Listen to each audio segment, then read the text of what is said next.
అట్లనే ఈ త్రిబుల్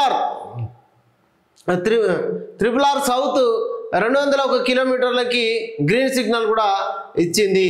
6 గంటల పాటు ఈ క్యాబినెట్ సమావేశం జరిగితే దీంట్లోపల రాష్ట్రంలో కొత్తగా 2 మున్సిపాలిటీల ఏర్పాటు గురించి, అదేవిధంగా సంగారెడ్డి జిల్లాలోని ఇంద్రేశం, జిన్నారంను కొత్త మున్సిపాలిటీలుగా ఏర్పాటు చేయాలని క్యాబినెట్ నిర్ణయించింది. ఇంకా 30 అంశాలకు సంబంధించి క్యాబినెట్ లోపల మీటింగ్ జరిగింది. ఇక ఉజ్జయిని బోనాల జాతరకు రండి, సీఎంకు మంత్రుల ఆహ్వానం.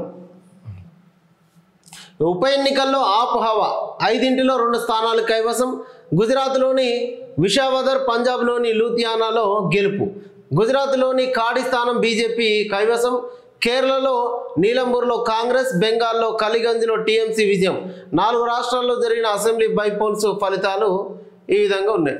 4 రాష్ట్రాల్లోని 5 అసెంబ్లీ స్థానాల్లో జరిగిన బైపోల్ ఫలితాలు సోమవారం వెలువడ్డాయి.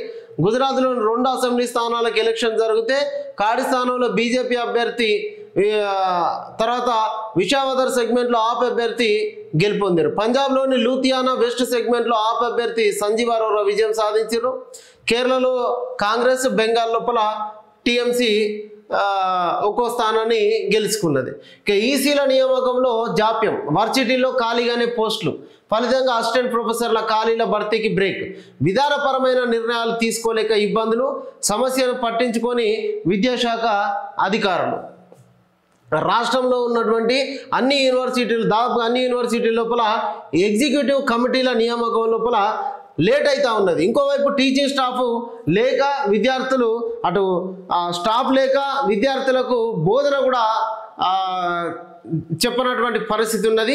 యూనివర్సిటీ లోపల ఎగ్జిక్యూటివ్ కమిటీల నియామకం జరిగితే ఇక్కడ అసిస్టెంట్ ప్రొఫెసర్ల భర్తీకి అవకాశం ఉంటుంది. అటు వాళ్ళని చేయక ఇక్కడ బోధన పడకేసినట్టు అయిపోయింది రాష్ట్రం లోపల పరిస్థితి.